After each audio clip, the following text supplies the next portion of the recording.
फूले को अनुमोदित पाठ सभा पटल पर प्रस्तुत कर सकते हैं। आइटम नंबर 14, माननीय मंत्री जी अर्जुन राम मेघवाल जी। धन्यवाद सभापति जी।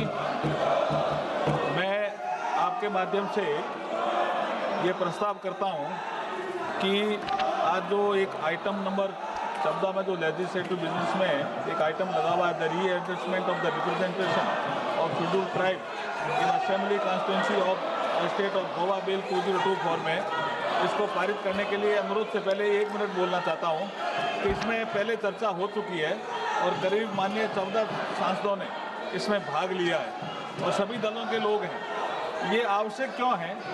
क्योंकि आर्टिकल 332 ये प्रोवाइड करता है कि अगर एसटी की जनसंख्या है वहाँ और एसटी की सीट नहीं है तो सीट होनी चाहिए एसटी की उस विधानसभा में। जैसे गोवा में विधानसभा में 40 सीटें हैं, जिनमें से 1 सीट अनुसूचित जाति के लिए आरक्षित है, परंतु अनुसूचित जनजाति समुदाय के लिए कोई भी सीट आरक्षित नहीं है।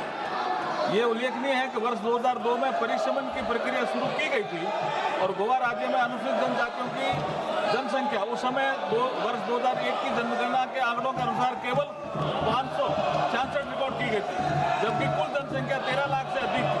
इस प्रकार गोवा के एसटी समुदाय विधानसभा में अपने समुदायों के लिए संविधान के अनुसार आरक्षण का लाभ प्राप्त नहीं कर पा रहे हैं।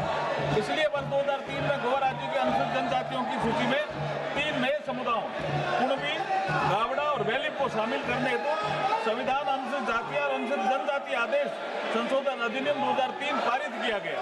इस प्रकार राज्य में एक विशिष्ट स्थिति उत्पन्न हो गई है जिसमें एसटी समुदाय की आबादी एसटी से काफी अधिक है। 2011 की जनगणना के अनुसार गोवा राज्य की कुल 14,58,545 जनसंख्या में से एसटी वर्ग की जनसंख्या 25,449 है। एसटी वर्ग की जनसंख्या 1,49,275 है। इस परिस्थिति में अनुसूचित जनजाति समुदाय के लोग विधानसभाओं में आरक्षण के संवैधानिक लाभ को प्राप्त करने में असमर्थ हैं।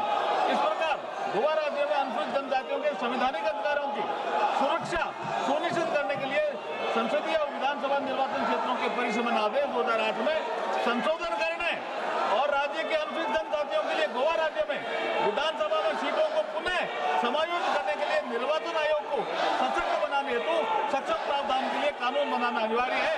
इसलिए मैं आपसे अनुरोध करता हूं कि इस बिल को पारित किया जाए। बहुत बहुत धन्यवाद। प्रश्न यह है कि विधेयक पर विचार किया जाए। जो सदस्य इसके पक्ष में है वो हाँ कहें, जो सदस्य इसके विरोध में है वो ना कहें। मेरे विचार में निर्णय हाँ वालों के पक्ष में हुआ, हाँ वालों के पक्ष में हुआ। विधेयक पर विचार करने हेतु प्रस्ताव को स्वीकृत किया गया।